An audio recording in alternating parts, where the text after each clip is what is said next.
Welcome to the CCFR Radio Podcast, your source for news, updates, and stories from the CCFR.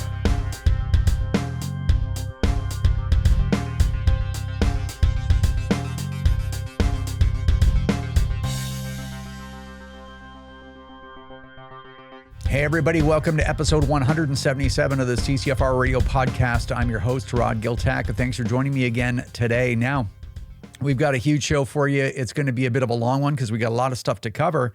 But among those topics, more fallout from Trudeau's handgun ban victory lap, that bizarre, strange thing that he got involved with a couple of weeks ago. Well, it's still going. Also, the CCFR turns 9 years old. We talked a little bit about this in the last episode, but never had a chance to share some memories because we were pressed for time. So we're going to do a little bit of that today. Danielle Smith, Premier of Alberta, survives the UPC's leadership review with almost a 92% approval rate there. So that's pretty cool, as well as the amendments that are coming up to the Alberta Bill of Rights. We're going to talk a little bit more about that. And our friend Dick McDick posts a very interesting gun control video. It's really an interesting reality check. Anyway, all that and more, CCFR Radio starts right now. Want to save hundreds on hunting and shooting merchandise? Want to support Canada's gun lobby in beating back the gun grabs? Download the free CCFR mobile app right now. Keep up with what's going on in the community, watch the CCFR podcast, and get exclusive discounts from dozens of gun stores and other CCFR business members. Available for Apple and Android users. The CCFR mobile app. Download it for free through your app store right now. All right, we are back. So a couple of things I need to cover with you before we bring Tracy on. Number one, I've got a variety of housekeeping items, and this includes our Black Friday sale and how you can source promo codes and stuff like that.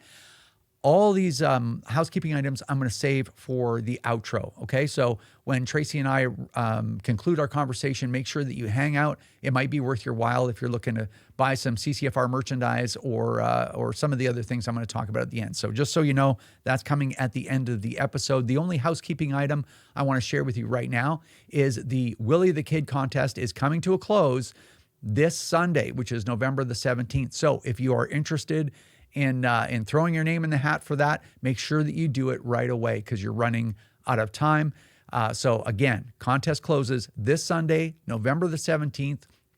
I will be drawing for the winner and declaring them in the next episode. So if you have entered that contest, I just want to say thank you. I really, really appreciate all the help. And we just couldn't do the stuff that we do or bring you television shows or podcasts or lawsuits or any of the other things that we do. We couldn't do it without you supporting the CCFR. So it's very meaningful to us. So thank you for that. Now, the other thing I just wanted to mention is Tracy and I just recorded the conversation that I had with her.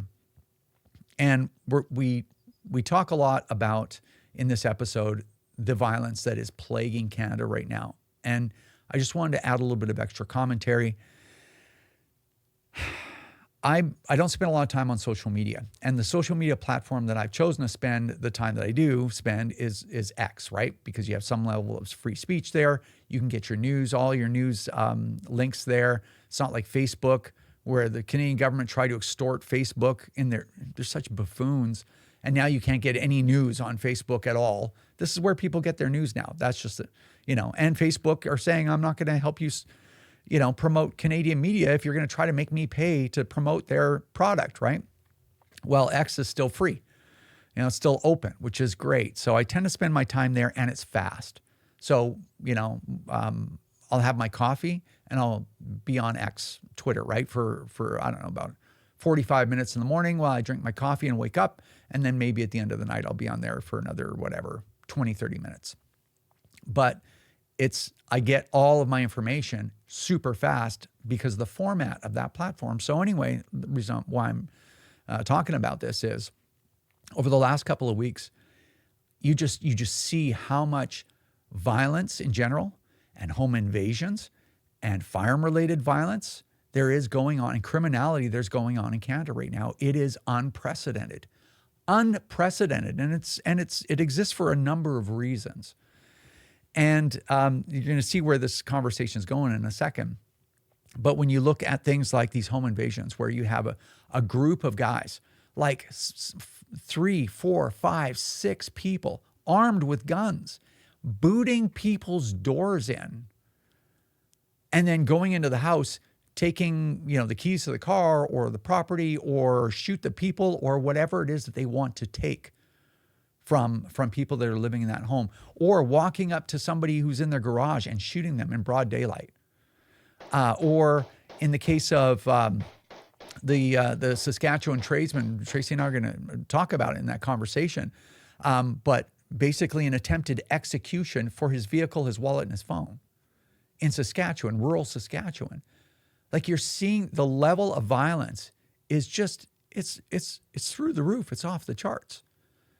And the interesting part of this is, well, of course, the government is completely helpless to stop it. So are the police, right? The people are starting to tune in to the physical reality that the police they are not in a position to protect you from anything, right? If someone wants to kill you or shoot you or take your things or beat you or whatever, or invade your home, the police are completely and absolutely powerless to stop that. The only person that can stop it is you. And I don't want to be all cliche, but you are your own first responder. You're the only one that can do it. You're the only one that's stinking there, man. This is a physical reality that cannot be rationalized by the crazy people that we have in this national conversation. You cannot reason your way out of it. It's a physical reality. And so the level of crimes, the intensity of these crimes, and the frequency is all increasing. And here's the interesting part. It is actually sparking a national conversation on self-defense using firearms. I was looking at an account on X called 𝐥𝐿𝐼, and that's more of a leftist kind of center or center-left account that attracts the center or center-left crowd. And if you look at a lot of these posts, when it comes to these home invasions or what have you, carjackings, all the rest of that stuff, people are starting to say, like, hey, we need to be able to protect ourselves because the government can't do it. And, so really one of the 2 points that I want to make is there's a national conversation that's starting to occur, and it's starting to look a lot more reasonable, which it should have been occurring this whole time should have been for decades. And it has always been reasonable. It's just you have people that consider it that it's some kind of hysterical conversation, the idea that you could protect yourself from rape, assault, murder, or theft yourself, much less yourself with a firearm.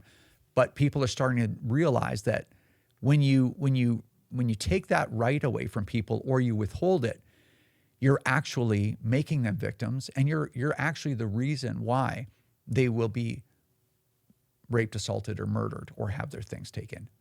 So this is what I'm saying, is it is inherently, from a fundamental human rights perspective, inherently unjust. It's inherently a sin for the government to tell you, no, you can't do this. We're going to hold you down using the resources that you're paying for, hold you down so that criminals can make you a victim. If you try to defend yourself and you hurt anybody, or you try to defend yourself with a firearm, or you imply that you have a firearm for purpose of defending yourself from rape, assault, or murder, or theft at all, then we're going to point the entire criminal justice, apparently, air quotes, system at you, and you will feel the full weight of the system on you. You do not have a right to defend yourself from the criminals that we let come out of jail and that we give light sentences to when they do the most horrific, horrendous, heinous crimes. And when they do crimes like killing a police officer, we'll let them out on bail only to watch them try to murder or murder somebody else. And we'll let them out on bail again. This is what the government's been up to. And we're living in the results. So for me, the conversation about self-defense with or without firearms needs to be had, and we need those rights in Canada. We need those rights. Now, as the reasonable gun lobby, I've never said, oh, yeah, well, we hand handguns out to everybody and, let the chips fall where they may. We've never said that, right? If you look at our policies, we're saying that if people can use firearms for self-defense, then they have to be qualified to do that. and we can debate, we can discuss what those standards would be. Maybe we say, hey, people can concealed carry as a private citizen if they meet the same criteria that law enforcement meets. So the same level of background check, the same level of competency with yearly renewals, stuff like that. What we're saying as an organization, and I'm saying as an individual, because I've always sort of said the same thing, is just give people a path. Not everybody will be able to do it, right? Because you also don't want people that are completely incompetent running around with handguns, because that does become a public safety hazard. Not a significant one, but problems can happen. But at least give people a path so that if they're unable to do that, it's not the government holding them down while they get victimized by the government's pet criminals. It's the fact that they weren't able to meet the criteria in order to maintain public safety when it comes to that stuff. So it's their shortcoming, not the fact that you have an evil government trying to do it. And I also have a real hard time looking at everything that's been going on lately and then thinking about what a badge of honor it is. What a thing that Canadian elites are just so proud that the government holds you down and lets victims have their way with you. If you remember Justin Trudeau on that American podcast, Pod Save America is what it was called. He sat there and said, protecting yourself with a firearm in Canada, it's just not a right that you have. And there are debates, and we have a culture where the difference is guns can be used for hunting or for sport shooting in Canada, and there's lots of gun owners, and they're mostly law-respecting and law-abiding. But you can't use a gun for self-protection in Canada. That's not a right that you have in the Constitution or anywhere else. If you try and buy a gun and say it's for self-protection, no, you don't get that. You get it for hunting. You can get it for sport shooting. You can take it to the range, no problem, as long as you go through our rigorous background checks. But there's a difference around the culture. And one of the things that we're seeing with the debate in the States is you get more and more of the American-style, right to carry, self-defense arguments filtering up through the usual more right-wing communications channels. Yeah. Like somehow you should be proud of that. Because when you say protect yourself with a firearm, you're talking about legal firearm owners. You're talking about good people protecting themselves. He's not talking about criminals. A criminal using a firearm to rob someone or kill somebody is not a right you have. Like, we already know that. You don't have that right. You're talking about law-abiding, good citizens. You don't have that. You don't have the right to protect yourself. So when criminals are kicking your door in, and they have handguns, and you don't know what they want. Maybe they want just to take your life. We've already seen that. We've seen that in the last week here. You don't have a right to protect yourself. And we'll make sure that the laws are written as such, and the regulations around firearm ownership are written such that there's no way that you would even have the opportunity to use a firearm to save your life or the life of your spouse or your kids. So I'm very happy that people are starting to clue in. We're kind of getting shaken out of our fantasy that somehow we're morally superior because we don't let people save their own lives when they have the opportunity, because we want to feel morally superior to the United States, or we're just been browbeaten by anti-gun groups and irrational social justice groups, that somehow it's objectionable, the idea that we would protect ourselves from rape, assault, or murder with a firearm. Somehow it makes us less virtuous. It's completely insane. And I, for one, am very happy that this conversation is starting to leak into the mainstream, and people are starting to think about it in more realistic terms than they have in the past. Anyway, it's an interesting dynamic that's happening. So we'll see where this goes from here. But anyway, thanks for listening to that rant. I appreciate it. You may have been noticing the same things as I have for the last little while. So we'll see where that goes. All right. That's all I have to cover with you. Let's get Tracy on the Skype. 𝐂𝐂𝐿𝐷 has been a provider of trauma care training to military and police in Canada for nearly 2 decades. Now this emergency medical training is being made available to a wider audience through 𝐂𝐂𝐿𝐷's online courses. Go to 𝐂𝐂𝐿𝐷sacademy.com and use promo code CCFR30 to get 30% off. That's 𝐂𝐂𝐿𝐷sacademy.com. And thank you so much to our great friends over at Vortex Canada. They continue to support the CCFR podcast and the CCFR Can't say enough about them. Check out all their great products at vortexcanada.net. That's vortexcanada.net. Vortex, the force of optics. Need a new boomstick? Bullseye North is Canada's shooting superstore and a proud supporter of the CCFR. With a wide selection of guns and top trending gear for any shooter, they have what you need. Plus, free shipping over $250, which includes ammo, or flat rate shipping of $17 under $250. Some conditions apply. Subscribe to their weekly newsletter to get first access to the hottest deals. A huge thank you goes out to our great friends over at the Saskatchewan Rivers chapter of Safari Club International. They do a lot of great work over there, including supporting the CCFR and the CCFR radio podcast. Check out all their great work at saskriversSCI.com. That's saskriversSCI.com. Okay, we are back with Tracy Wilson of the CCFR. Wilson! Wilson! Wilson! I never get sick of it. Yeah, well, I'm almost finished my new studio renovation, and now I can be as loud and crazy as I want to be in here. Oh, okay. I love that. Yeah. This will be hopefully the last time that we're doing this from my office as well. So my studio space is almost done too. Awesome. Okay, we got lots of stuff to cover, so we might as well get started. The first thing I wanted to bring up for the first topic of discussion is the United Conservative Party of Alberta had an AGM where there was a leadership review. That's right. So this was actually the largest political convention in Canadian history, with over 6,000 members attending. So I think when we went to the CPC policy convention, which was absolutely massive, it was just under 4,000. So 6,000 is huge. And of course, part of this convention and the AGM was to put Danielle Smith's leadership to the test. There's been some chatter back and forth on X about what that should look like. But in the end, she won with a solid mandate of 91.5% support for her leadership. So that's huge. So she is the reigning queen of Alberta at this point. That's good. I mean, I think we talked about this a little bit before, and sort of the danger of, in my opinion, the UPC has a pretty good leader. And in my opinion, Danielle Smith is incredibly courageous. I mean, they've tackled a lot of issues that people want dealt with that are extremely controversial. And she's done a fantastic job of communicating the reasonableness of their position.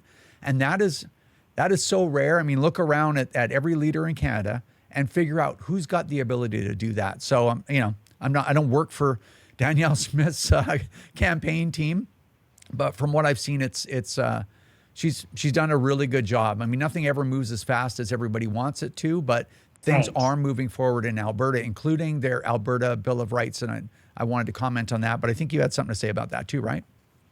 Yeah, so this was a pretty huge push to protect property rights and firearm rights. There's some debate back and forth about what kind of teeth it would have, but at the same time, it would send a really clear message to the federal Liberal government on where Alberta stands in standing up for gun owners. And there was a grassroots group, the Black Hat guys, that were working to ensure that the firearm part was included in the Alberta Bill of Rights, because it was, a little bit unsure for a while there. I shared some of their content online. They all wore their black hats to the AGM, and in the end, they were successful. So, I was glad to support that effort. And of course, we always support any government that wants to work with and for gun owners. So, yeah. Yeah, well, as it applies to the Alberta Bill of Rights, yeah, I mean, it's very difficult to supersede anything that happens in federal law, right? But at least you know that there are provisions in place to protect you at some level from provincial interventions, right? So should the NDP get back in, please, Albertans, just, you don't need that. Don't do it. But let's just say that happened. At least there's some roadblocks there, and to help Albertans, protect them against the government overreach, at least on the provincial level, and that would require, again, a majority government at the provincial level to peel that back. So, does Alberta have the ability to completely protect their citizens against the federal government? No, but there is some benefits to that anyway. So it's not just a PR exercise, I think is what I'm trying to say.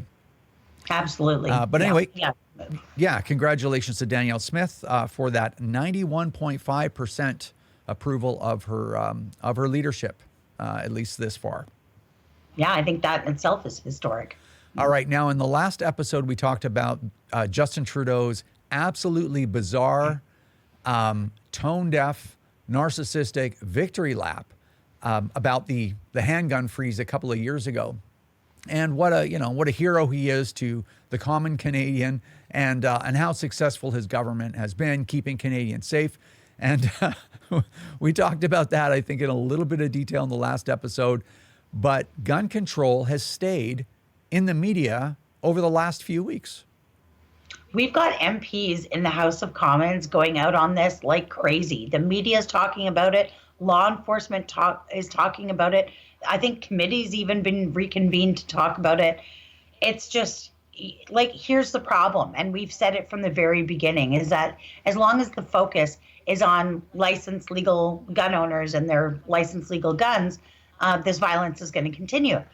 And that's always been touted as, gun lobby talking points. And it's just so wild to watch law enforcement kind of echoing the same thing we're saying, members of parliament, journalists, these gun lobby talking points, I'm using air quotes now, are actually just mainstream truth. Like, it's the truth. Yeah. So yeah, well, it's interesting how it stayed in front of the public this whole couple of weeks. I mean, Raquel Doncho went out on it, both in question period and in committee. Blaine Calkins did a really great job. I saw that floating around. Again, great job to our social media guys, Brandon and Silas, for putting together all of these videos, finding them, putting them together, captioning them, getting them out there, and distributing them. But this conversation isn't going away, and it is interesting that you have groups like Poly Saint-Sylvain, are like, oh, this person's echoing gun lobby talking points. That person is echoing gun lobby talking. And so, well, the police are echoing. Are we running the police now? Is that what's happening? Yeah. It's just objective truth. It's physical reality that if you chase people around that are members of gun clubs and you let criminals out of jail when they literally shoot police, you're probably going to experience more violence. I don't know what part of this is so difficult for these people. Well, they're really busy right now on Twitter. They've been tweeting all the stuff that you should be looking for your Black Friday sales, right? A couple of times a day, they're putting out, they would like this specific model of gun ban and that specific model of gun ban. They say there are thousands of models of assaulty styled rifles still available in Canada, and they're begging and pleading with Dominic de LeBlanc to just ban more stuff. So, obviously they've learned literally absolutely nothing. Well, it's interesting as much of a tone-deaf group of ignoramuses the Liberals are. It almost looks like they're learning on the gun file a little bit, right? Mm-hmm. Yeah. Right? Well, I think Polly is trying to stand on them, saying use OIC, can reconvene the CFAC and start banning guns, via OIC, and the Liberals aren't taking the bait. No, I think that sponge has been wrung dry. The public isn't supportive of any more of this stuff. We've been through it for 9 years, bans and bills and all kinds of stuff, and we've never been more violent. So we've tried it their way. It didn't work. I think we should repeal all that stuff, start again, and focus instead on actual crime, violence, and smuggling. Yeah, I think it's crazy. Yeah, I think the Liberals are actually sick and tired of Polly. That's what I think so too. Yeah. They're the group that just nothing is ever enough. They've absolutely destroyed the firearms community, and that still isn't enough for Polly. I think they're getting a good look at Polly right now. I think so too. And I think they've got way bigger fish to fry and way bigger problems. Yeah. So. Anyway. All right. Well, speaking of Canada becoming more and more violent and experiencing more and more gun violence, through the roof, in fact, thanks to all the gun control, I guess. I don't know. I guess I'm trying to put two and two together. Our friend Dick McDick did a really, what's the word I'm looking for? It's thought-provoking. It's it's just impactful. Just did an incredible video. He does lots of great videos and really gets his point across in the way that he does it.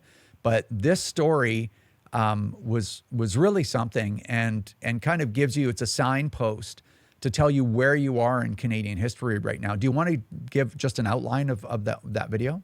Meet Orland Peterson, a 66-year-old grandfather who on the 24th of October of 2024 was working alone on a construction site north of Prince Albert, Saskatchewan. Yep, that's right. 66 years old, still going to work. What a beauty. Got cattle, the guy works as a carpenter. These are the kind of people that have built this province and our communities that are safe places to take your children to school and to raise your grandkids.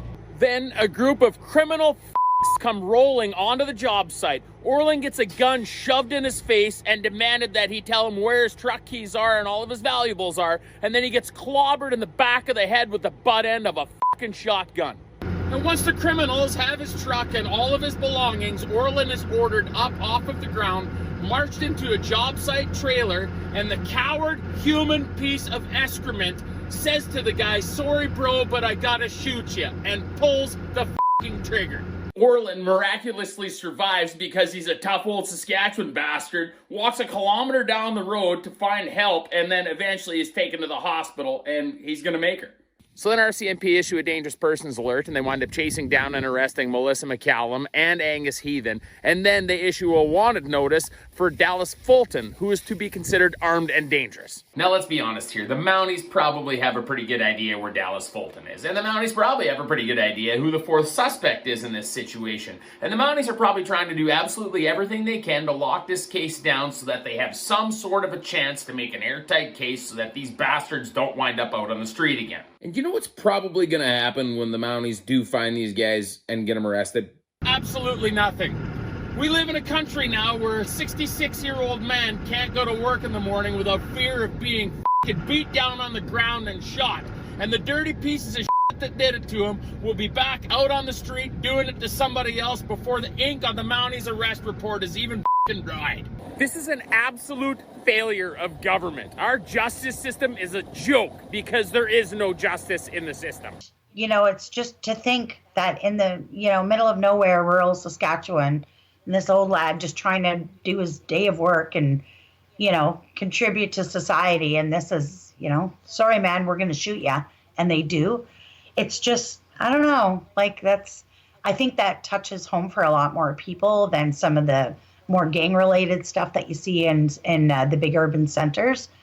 And yeah, I mean, I just think it's a tragic story, and it's very, very upsetting because it's the everyman story, right? It's relatable. And I've seen even people from the media, I've seen law enforcement starting to talk about that, because the one thing that could have made a real difference for that guy in that moment, thank God he survived, but he very easily could have not survived.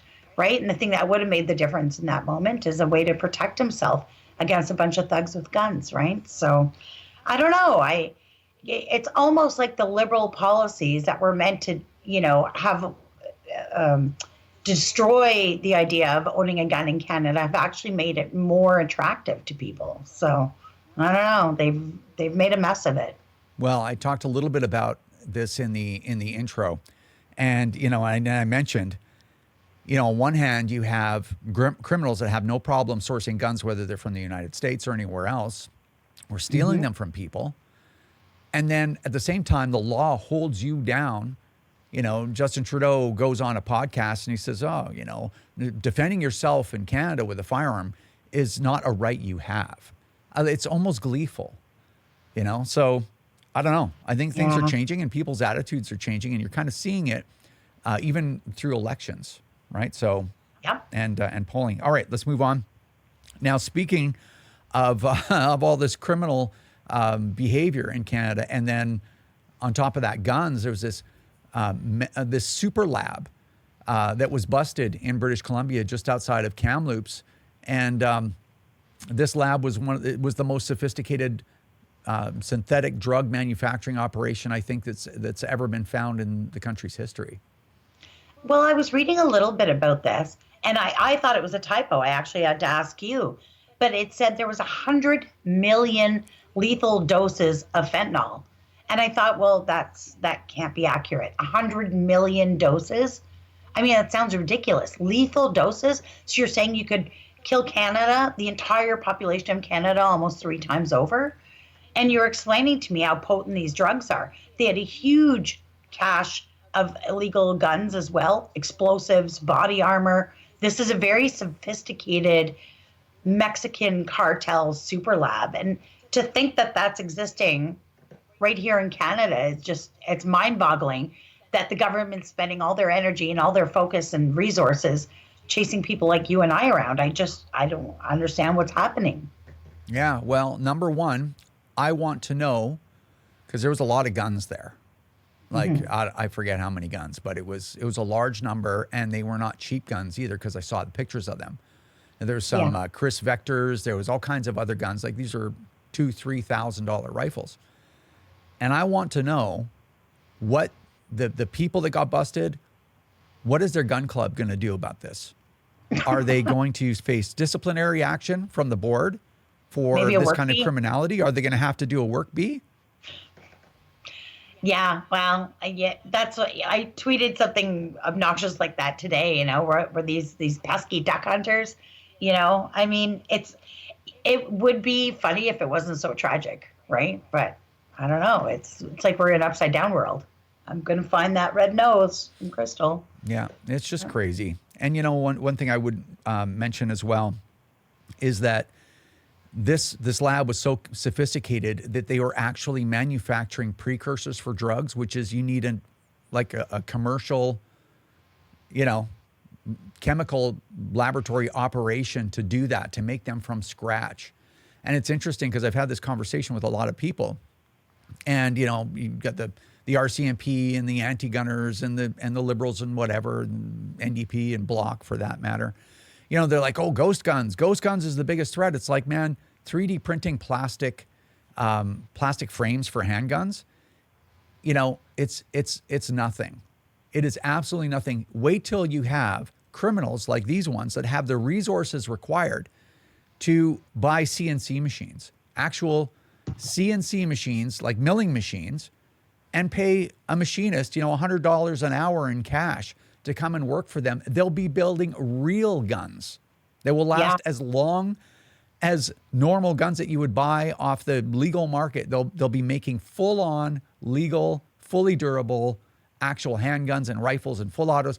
All that is available for them to do, and it always has been. And that's why we have this big, you know, I get impatient with anti-gunners, like, oh, you know, nobody needs this gun. It's like, listen, yeah, we do. We need them for a variety of reasons, which we've detailed countless times. And if you're thinking about trying to stop criminal behavior, well, look at what what you're up against. You're up against groups like this that can do like a commercial chemical drug manufacturing operation in the woods of British Columbia. There's no reason why they couldn't have 3 or 4 CNC machines and be flooding society with inexpensive, completely fully functional, fully durable firearms. That is absolutely easy for them to do. And so it's like, and I know I'm going off a little bit about it, but it's very frustrating, because at the end of the day, if you're concerned about criminal violence involving firearms, then you need to address violence. If you address violence, not only does your firearm-related violence problem go away or get whittled right down to some kind of manageable level, but all violence ends up getting eliminated, not just the firearm-related violence, right? So deal with your violence issue, and all the other problems will solve themselves. It's like the budget balancing itself, except for real. Yeah. Well, I don't think that we have anybody competent enough in this current government to do anything of the sort. So, you know, our best bet, I think, as a society, is an election. Yeah. What a mess these people are. Anyway. Okay, so we have sponsored the upcoming IPSC Nationals for next year, and there's a reason why we're bringing this up. What's going on with that, Ms. Wilson? Correct. So for a couple of years now, we've been sponsoring IPSC Nats, and I've been going out to it, and it's a great event. You know, there's usually somewhere around 500 competitors, and of course, these are Canada's, you know, best and craziest handgun shooters. I love them. They're so fun. every province sends teams, and it's just super competitive, and the IPSC crowd is great. And, they're under a lot of stress right now because with the handgun freeze, of course, it's going to be very difficult to grow that sport if new gun owners can't come along and get involved. So we've been, supporting their national championship. So this year, we actually have naming rights to it. So this year, the official event is called the 2025 CCFR IPSC Canadian National Handgun Championships. And it'll be taking place from July 28th till August 3rd at the Tabor Shooting Foundation and MD Tabor Sport Shooting Complex in beautiful Tabor, Alberta. So I'm very excited about this. I'm going to go and talk at the banquet. And of course, we'll have our volunteers there, and we'll be selling swag and just supporting handgun ownership because it's, very much so at risk. But big thanks to IPSC Alberta for just being so incredibly supportive of the CCFR and giving us that. So, our name's on the event, our name's on the shirts, it's on the trophies, it's on everything. So, yeah, we love that. Yeah, that's great. Awesome. Yeah. Yeah, Super IPSC's been really great to us, and we're happy to support IPSC any way we can. It's really important to support the shooting sports because the shooting sports tend to come in last, right? Obviously, hunters, the biggest group. You don't need an AR-15 to bring down a deer, unless you do, right? Unless you're the government, and you absolutely need them. But when it comes to shooting sports, they tend to be set back a little bit in the political landscape, and it's really important that we support the shooting sports. So that's right. And if you have any questions about sponsorship or how we can support each other, send us an email, info@ccfr.ca. Absolutely. All right. The last thing on our agenda is in the last episode, we did mention it, but we had so much content and so little time that we couldn't really get into the details. But the CCFR turned 9 just a few weeks ago. I can't even believe it's been 9 years. Like, man, sometimes it feels like it went really fast, and sometimes it feels like it's been 30 years, to be honest. But yeah, 9 years already. It's amazing. Well, the big one is coming next year, 10-year, the first decade of the CCFR. Yeah, wild, crazy, unimaginable. And it's, interestingly enough, I guess in anybody's life, 10 years seems like a long time, yet you blink and it's like, man, that was 10 years ago. We've been through so much. So the first thing I'm going to say on this topic is I think it would be useful if you want to either get to know the CCFR or you're just, you just want to kind of take a stroll down memory lane. Like, what have you guys been doing for 10 years? Well, whatever, 9 years at this point, obviously, right? But don't forget, we are a group that tells you exactly what we're doing with your financial support. So you need only go to ccfr.ca or firearmrights.ca, click Why Join, and there's a list of everything we've done in the past 9 years. So you can scroll down that and be like, oh yeah, you guys did that. Oh yeah, you guys did that.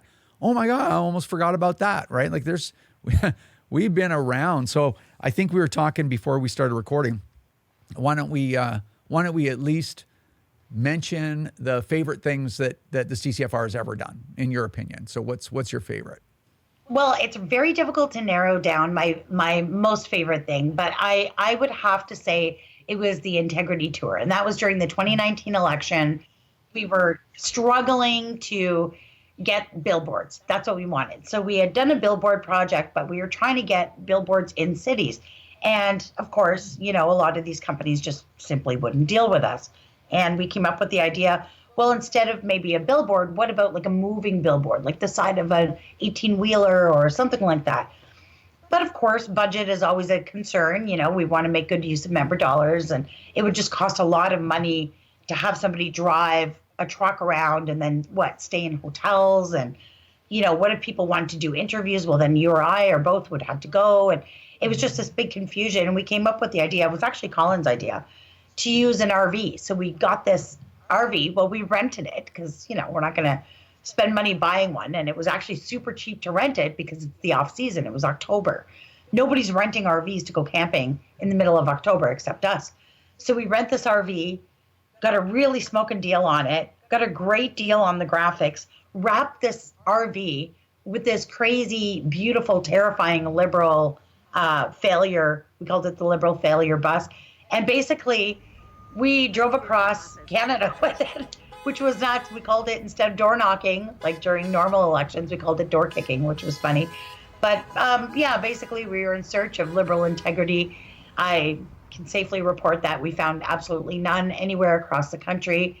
But we encountered everything from getting doors slammed in our face to people, snowstorms, getting stranded places, people delivering pizza to the bus door, doing meet and greets with gun owners along the way that were just amazing. And I'll never forget it. It was like 16 days of hell living in a tin can with you and Colin, but it was still probably one of the most memorable experiences of my life. And yeah, it was just, I think it was huge. It was a huge deal. Yeah, well, the infamous Bill Blair interview came out of that too, if you remember. Yes. Yeah, which made it all worth it, no matter what happened, right? Yeah.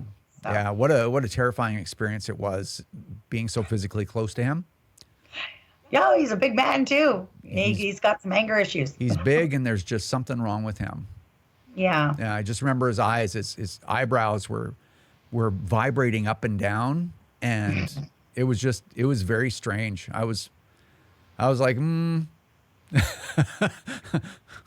I almost feel like there's something supernatural going on here. I remember it's just an unsettling person to be around, I'll tell you that. So my favorite, just to kind of throw that out there, was the Integrity March. And I think for selfish reasons, like not the most effective thing that we ever did, just... It felt good, though. It was so magical. And it was for gun owners. Yeah, and it was like everyone felt the same way. People still talk about like, oh, I came to the Integrity March, and I'm like, and I always say that was a magical day, wasn't it? Like, absolutely, Yeah. Yeah, it was. Well, I'll never forget. You were doing interviews back at the hotel, and PPS had called me, Parliamentary Protective Services, and said, your people are already gathering. You should get over here. And I thought, okay, I'll go over. There must be a few people arriving early.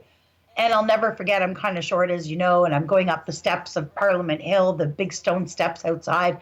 And as soon as my eyes breached the grass level, and I just looked, it was a sea of people, and I'm talking thousands of people. And everybody just kind of turned around and looked at me, and I was just like, oh my God. I remember I took a picture and sent it to you and said, get over here. But I couldn't believe it. We had no idea if anyone would even show up, right? Like, didn't know what to expect. And boy, did they ever. They showed up. Yeah, it was just perfect. It was everything we wanted it to be. Zero trouble.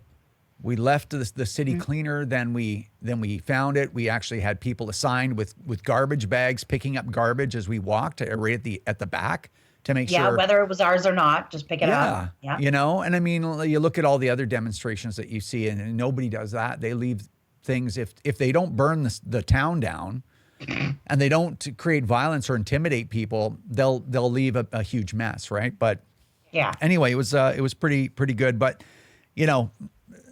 I think as far as projects that we've done, obviously the lawsuit was really huge, the biggest one in the history of the country on behalf of gun owners. But I think one of the most effective things we did was the Scrap C21 project.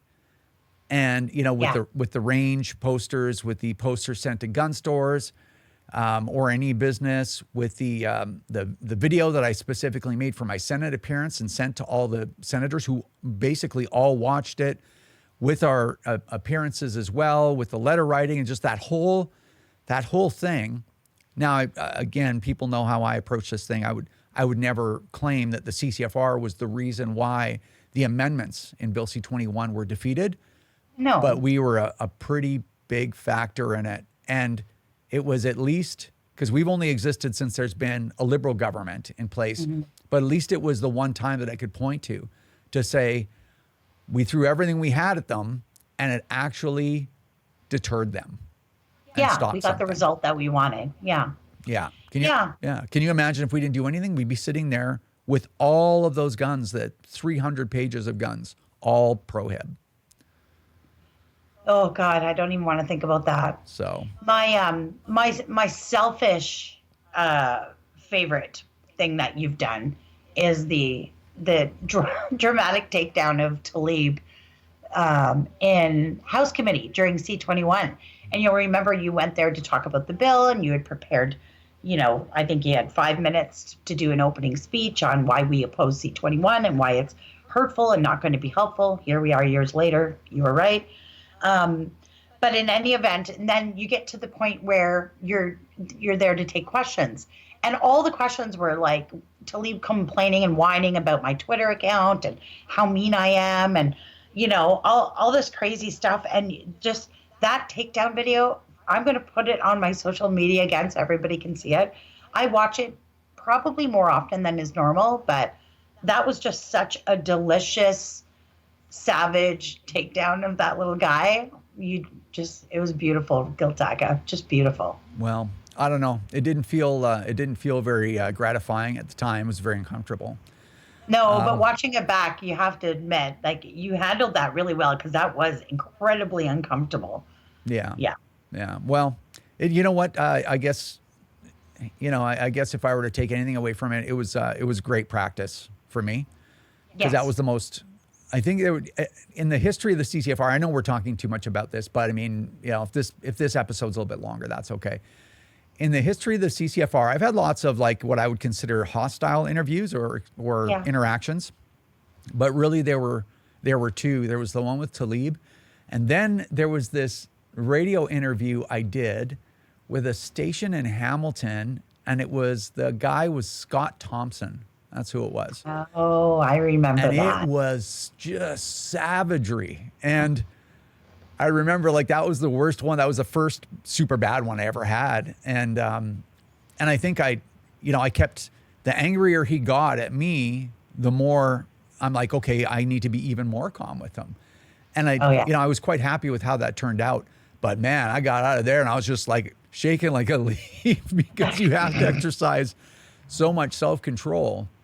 But yeah, that was a bad one. And then Tlaib was probably the worst one, where you're just sitting there completely shocked at the behavior of someone who's supposed to be a public servant. But anyway, yeah, that turned out okay. I guess sitting behind you, it was easy for my from my seat to just kind of sit there and giggle. But yeah, just what a complete waste of committee time and taxpayer resources. And you delivered some traumatic blows there. It was wonderful. Beautiful. I could do it a lot better now, but anyway, it was good. I don't think you're going to get the chance. I don't think we're going to have any legislation before we have a new government. So knock on wood. Can you, are you excited to look forward to better days or what? I'm looking forward to actually, instead of just fighting and having to oppose everything, I'm looking forward to actually helping create some policy, right? Some policy that's good for gun owners, good for public safety, like making things better, getting things more fair, just being normal, like just normal stuff that's beneficial to all Canadians. I am really excited for that. I don't think it'll be time to take our foot off the gas and relax. It won't be a break. It'll actually be a whole bunch more work than it is just, lobbing bombs at these people. But yeah, I think I'm excited for it. And I would really, really like to see just a change in Canada, right? Just make it better. Yeah, well, it'll be better than it was 9 years ago. Yeah, it'll be a whole different type of collection of projects that we'll have to do. We'll have to be there to support the government.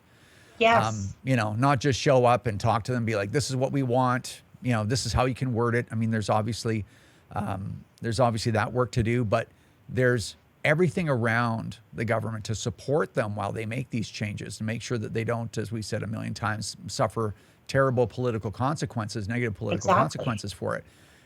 That's going to be a lot of work because we want them to be bold. We want them to be courageous, give us our stuff back, streamline some of the processes, tighten up where it needs to be tightened up, where they can actually catch criminals, stuff like that. And it's going to be a lot of work, but we're going to get there, and it's going to be better days. It will be. I'm really looking forward to that.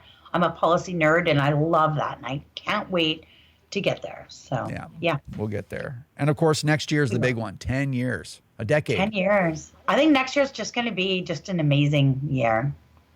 Yeah. Well, I was thinking of things to say. I was going to say, well, maybe I'll start drinking again, but I won't. Don't. No. Stay on your diet. Yeah. It's working out quite well. So I don't think I'll ever be doing that again. Yeah. Awesome. Okay. Well, we've covered everything. Okay, that's it. We did it. I appreciate the update, and we'll see you in the next one. All right, we'll see you then. All right, so that's going to do it for episode 177 of the CCFR Radio Podcast. Thanks everyone for watching. I know I was threatening you all with a bunch of housekeeping items and a promo code in the beginning of the episode, so it's time for me to make good on that threat. So let's get started with that real quick. First thing, if you're watching this episode on YouTube, 70% of the people that regularly watch our videos on YouTube are not subscribed. And if you subscribe, it helps the CCFR in the search relevance and helps drive the algorithm across the entire platform.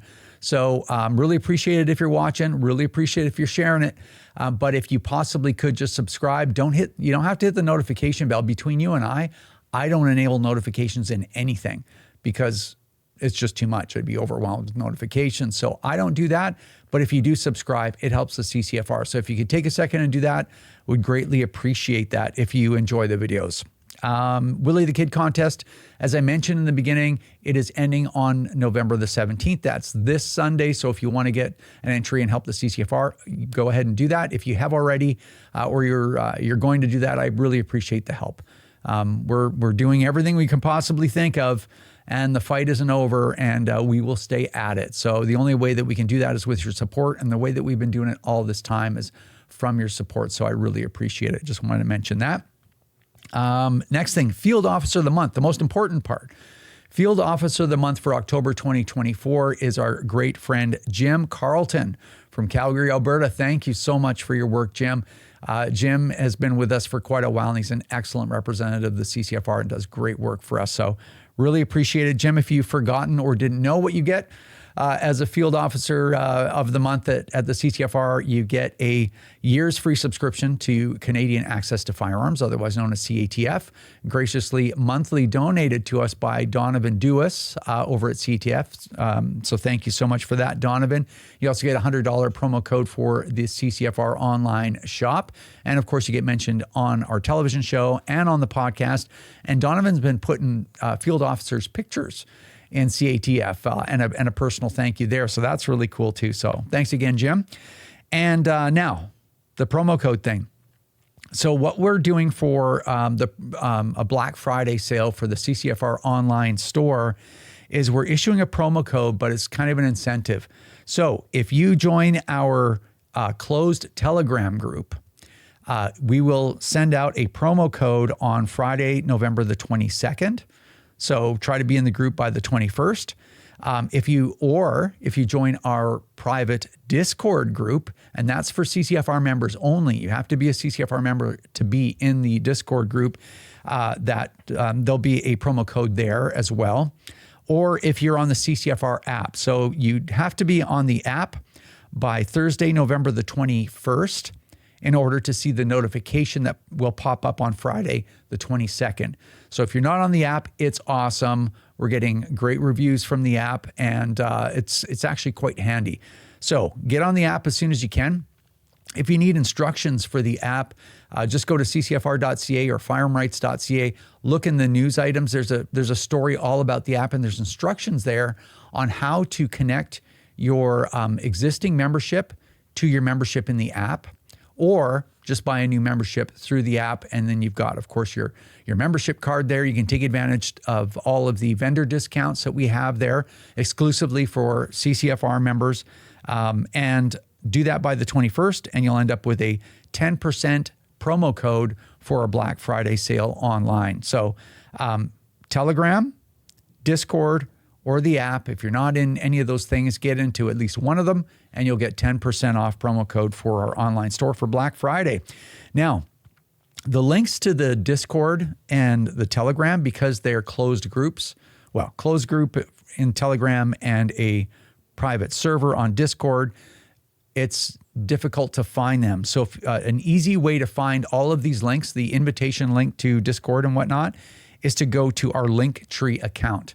So if you've heard of Linktree, you know what that is. If you haven't, it's just a website where you have a Linktree page, or a page, and every single link for everything that you have that's online will be there in one place. So Here's how you get there. www.linktr, so it's almost like part of tree.ee. So Linktree with the dot between, just before the first two E's there, /CCFR, and you'll find every link to everything we do on the interwebs on Earth, okay? So that's a great place to find the invitation link to the Discord server, and then to get to Telegram, and of course to the app as well on Linktree, okay?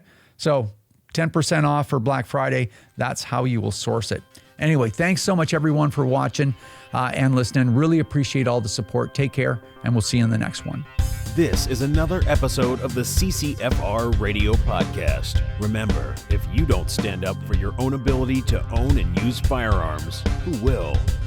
Join the CCFR or donate right now at www.firearmrights.ca.